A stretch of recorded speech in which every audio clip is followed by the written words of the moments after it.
Son objectif affiché, valoriser une alimentation équilibrée. J'ai jamais mangé d'aussi bonnes tomates depuis celles des jardins de ton grand-père. Et la gastronomie française. C'est un bar. Waouh!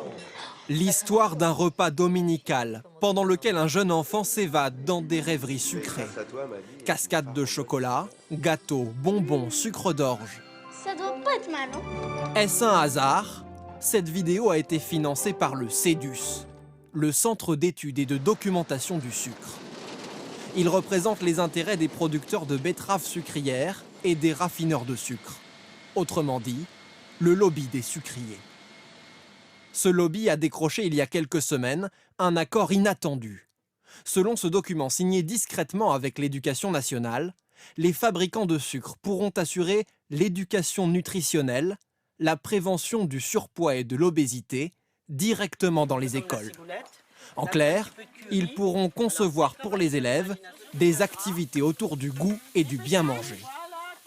Un accord qui fait bondir ce médecin.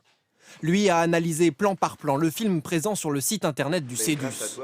Et il estime que pour s'adresser aux enfants, ce lobby utilise des techniques de manipulation qui valorisent le sucre subtilement. Vous voyez que parmi les légumes du jardin, vous avez un drôle de truc avec des bougies qui ne me paraît pas vraiment une plante. Une façon, dit-il, de dédiaboliser le sucre aux yeux des enfants. Carburant? Alors vous voyez, c'est très intéressant. Le visage de la maman est très net, mais ce qu'elle tient à la main est flou. Je ne sais pas ce que vous voyez, moi je vois une demi-tomate cerise. Mais je suis sûr que l'enfant, il voit plutôt quelque chose comme ça, vous voyez, c'est-à-dire un bonbon plutôt. Et le message sucre égale ravitaillement égale combustible, on est bien dans un message de lobbying et pas dans un message d'information nutritionnelle. Le lobbying, c'est un travail d'influence et de longue haleine. Alors comment le CEDUS procède-t-il? Une partie de la réponse se situe à l'Assemblée nationale. Ou plutôt, juste à côté, dans ce restaurant. Ce jour-là, le CEDUS y a réservé une table et convié des parlementaires. Bonjour monsieur. Bonjour.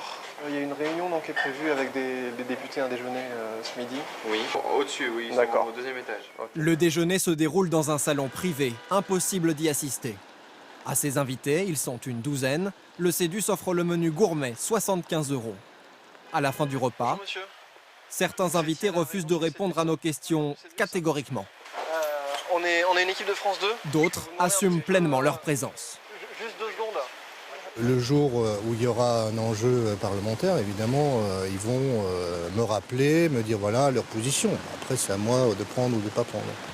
Un déjeuner pour se faire connaître. Apparemment, l'industrie du sucre est allée plus loin, au point d'énerver certains députés. Celle-ci a conservé toutes les invitations reçues en quelques mois. Là, c'est tout le dossier. 1, 2, 3, 4, 5, 6. En 1 an et demi, ça fait pas mal. Alors, ils vont rien vous vendre sur le moment, les lobbies. Le CEDUS, il va pas vous dire, ah bah, vous savez, nous, on veut vendre de plus en plus de betteraves et puis faire du sucre à fond à la couenne. C'est pas ça qu'ils vous disent. Ils entretiennent juste les bonnes relations. Le président du CEDUS, lui, assure qu'il n'y a aucune arrière-pensée dans ces invitations, ni d'ailleurs dans l'accord signé avec l'Éducation nationale. C'est une façon de reconnaître qu'on fait effectivement un travail intelligent reconnu par la puissance publique. Parce qu'il ne s'agit pas d'aller vendre du sucre dans les écoles, comme j'ai pu le voir en raccourci. Il s'agit simplement de former et d'éduquer les gens à ce que c'est les différents éléments de l'alimentation. Mais ça ne va pas dans le sens de votre intérêt d'industriel. Mais ça va dans l'intérêt du consommateur, des politiques et de la société civile. Merci. Au revoir. Pendant notre enquête, des députés ont saisi le nouveau ministre de l'Éducation nationale.